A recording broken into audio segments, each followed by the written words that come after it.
तो यार बताओ, अगर मैं आपको पूछूं कि किसी भी गन से हेडशॉट लगाने के लिए सबसे इंपॉर्टेंट चीज आपको क्या चाहिए, क्या वो सेंसिटिविटी है, क्या वो हाई रेट ऑफ फायर वाली गन स्किन है, या फिर आप डीपीआई के बारे में सोच रहे हो? अगर आप इनमें से किसी एक को चुनते हो तो बधाई हो, आप गलत हो। यकीन नहीं हो रहा है ना? देखो, आप चाहे तो अपना सारा सेंसिटिविटी को जीरो करके बिना गन स्किन के हेडशॉट मारो, आपका 1-2 हेडशॉट आराम से लग जाएगा। क्योंकि जो सेंसिटिविटी है आपका हेडशॉट लगने के लिए मदद जरूर करता है, बट जो मेन चीज है वो कुछ अलग है। तो फिर शक्ति भाई बता दो ना क्या इंपॉर्टेंट है। देखो, आप चाहे जितना भी सेंसिटिविटी को बढ़ा लो, डीपीआई यूज कर लो, तभी भी आपका हर एक गोली परफेक्टली हेडशॉट नहीं लगेगा अगर आपका एमिंग सही नहीं है। अभी वो भला क्या चीज है?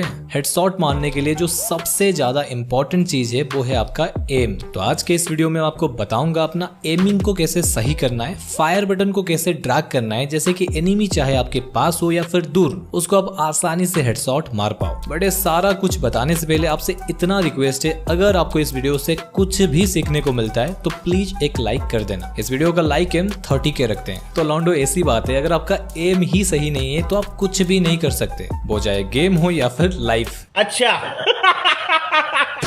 तो सबसे पहले जानते हैं ये एमिंग क्या है। देखो, ये जो बीच में व्हाइट कलर का सर्कल में डॉट है, इसको हमारा एम बोलते हैं। एंड इसी एम को अगर आप कहीं पर सेट करोगे तो उसको बोलेंगे एमिंग। अरे शक्ति भाई, ये क्या बता रहे हो यार? हमें डायरेक्ट बताओ ना, सारा गोली हेडशॉट कैसे मारना है। देखो, आप सारा चीज सही कर लेते हो, बट जो मेन चीज है ना उसको ही इग्नोर कर देते हो। एंड इसी वजह से आपका हेडशॉट या तो नहीं लगता है, या फिर अगर लगता भी है तो सारा गोली हेडशॉट परफेक्टली नहीं लग पाता है। देखो, हेडशॉट का मेन फैक्टर है एमिंग। एंड एमिंग सिचुएशन के हिसाब से 3 तरीके का हो सकता है: long range aiming, mid range aiming and short range aiming. जो कि यकीन मानो बहुत ज्यादा इजी है, बट इसके बारे में ज्यादातर कोई बात ही नहीं करता है। सभी आपको ये बोल देते हैं रोटेशन ड्रैग कर लो, फलाना कर लो, ढिमकाना कर लो, बट सही एमिंग के बिना ये सब कुछ काम का ही नहीं है। एंड अगर आप ये वीडियो देख रहे हो तो एक काम करो, या तो यहाँ से वीडियो को बंद कर दो एंड और कोई वीडियो देखो, नहीं तो अगर देखना है तो बिना स्किप किए लास्ट तक देखो, क्योंकि एमिंग के साथ साथ ड्रैग टेक्निक भी मिला हुआ है। अब एमिंग सीख जाओगे, बट अगर सही तरीके से ड्रैग नहीं कर पाओगे तो आप हेडशॉट की बात भूल ही जाओ। लॉन्ग रेंज एमिंग का मतलब है अगर आपसे एनिमी काफी दूर है, जहां पर आपका एम जितना बड़ा है एनिमी का साइज उतना ही होता है या फिर और छोटा होता है, वहां पर आपको कैसे अपना एम को सेट करना है। सुनो, एनिमी जब भी दूर होता है कोशिश करो अपना एम उसके ऊपर रखो, जैसे कि एम का कलर रेड हो। एंड वहां पर आपको कैसे ड्रैग करना है मैं आपको थोड़ी देर में बताऊंगा, बट अभी जान लो, अगर एनिमी आपसे ज्यादा दूर भी ना हो और पास भी ना हो, यानी एनिमी अगर मिड रेंज पर होगा तो वहां पर आपको कैसे एम लॉक करना है। देखो, मिड रेंज के लिए अपना एम को कभी भी एनिमी के ऊपर मत रखो, थोड़ा सा एनिमी के बॉडी के आसपास रखो, कुछ इस तरीके से, तभी जाकर आपका परफेक्ट एम लॉक हो पाएगा। अभी बात करते हैं सबसे हार्ड एमिंग को, जिसको 80% बंदे नहीं कर पाते हैं, जिससे उनका long range and mid range पर तो हेडशॉट लग जाता है, बट शॉर्ट रेंज में बिल्कुल हेडशॉट नहीं लगता।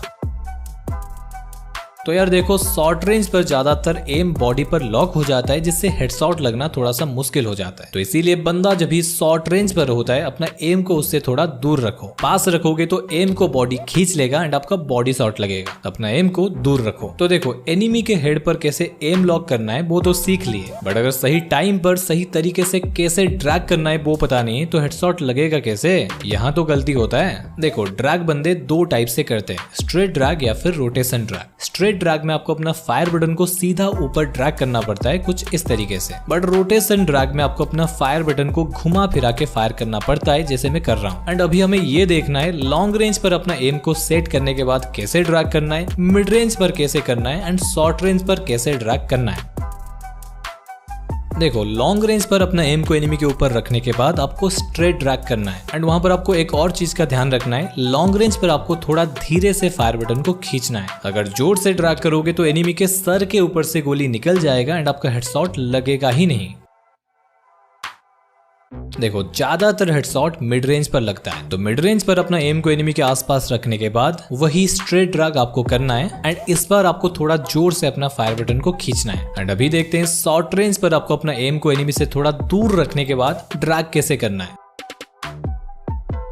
यहाँ पर सैडली हमारा सबसे आसान स्ट्रेट ड्रैग काम नहीं करता है क्योंकि एनिमी बहुत पास होगा। यहाँ पर आपको करना है रोटेशन ड्रैग। अरे कुछ नहीं, एनिमी जिस तरफ है घुमाओ अपना फायर बटन को। देखोगे अगर आप सही तरीके से फायर बटन को घुमा लेते हो तो गोली जाकर एनिमी के खोपड़ी पर लगेगा। एंड एक और बात, आपको यहाँ पर बहुत स्पीड से फायर बटन को घुमाना है। देखो ये सारा चीज आपको 1-2 सेकंड के अंदर करना है, तो इसीलिए बेस्ट टिप ये रहेगा हमेशा अपना एम को एनिमी के आसपास रखो। देन देखो अगर एनिमी शॉर्ट रेंज पर है तो उसको रोटेशन ड्रैग मारो, mid range and long range पर अगर है तो उसको स्ट्रेट ड्रैग मारो। और अगर आप ज्यादातर क्लास कोड खेलते हो तो ये बीच वाली वीडियो को देख लो, इसमें मैंने CS का बहुत सारे सेटिंग बताया है जो कि आपका काम का है। तो मैं मिलता हूं आपसे किसी और एक नए वीडियो में, तब तक के लिए